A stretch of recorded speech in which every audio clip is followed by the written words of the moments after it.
Hello, class. Today we're learning about Egyptian religion. What's that about, Miss Aya? Those are all good questions, Milton. But let's start with what it is. In ancient Egypt, religion was very important and strongly influenced by tradition, which caused them to resist change. One of the strong traditions was that of divine kingship. What exactly is divine kingship? Did it have to do anything with the pharaoh? Go. That's exactly right, Gracia. Divine kingship is where the Egyptians believed that the pharaoh wasn't just a king, but also a god. But that also meant that the pharaohs had to act as something divine as well. But what about the other gods? There has to be more than one. I was just getting there. The religion of ancient Egypt was a polytheistic one, where they hosted about 700 different gods and goddesses. 700? How did they come up with that many gods? Don't worry, Gracia. Sometimes Egyptians combine deities to make one powerful deity. Just look at Amon-Ra. The physical body had to be preserved to allow their spirit to dwell in the afterlife, and thus came the process called mummification. But where did they bury the bodies and what did they do with their belongings when mummifying? Well, you see, back in the old times, they built the pyramids as tombs that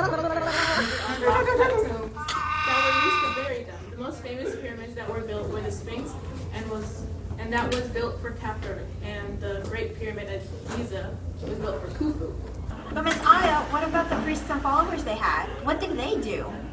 Good question. For starters, the pharaoh was the chief priest of the entire nation. In each temple, the local priests stand before him, where their tasks were to tend the needs of the gods. The main tasks for the priests and gods alike are to guard against encroaching chaos.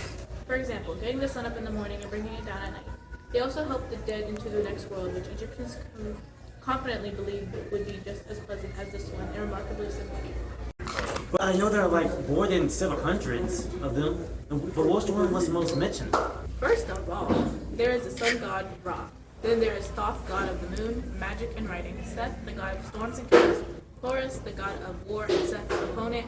Isis, the magical leader. Orisis, god of the dead and ruler of the underworld. And last but not least, Anubis, the guardian and protector of the dead. Now, what did you learn today, class? I learned that most gods had a specific requirement, and that the pharaohs didn't have it easy. They were treated like a king and thought as a god. That meant they had to be cool, laid back, and kind of like seem as higher than all the rest of the people. I learned that most of the structures in Egypt today most likely have a dead body in them. I also didn't know that most of the gods, were created, had to be combined into one too. I also didn't know that each pyramid had to be specific for one pharaoh. Well, that's all for today, class. Have a good and safe weekend. Bye!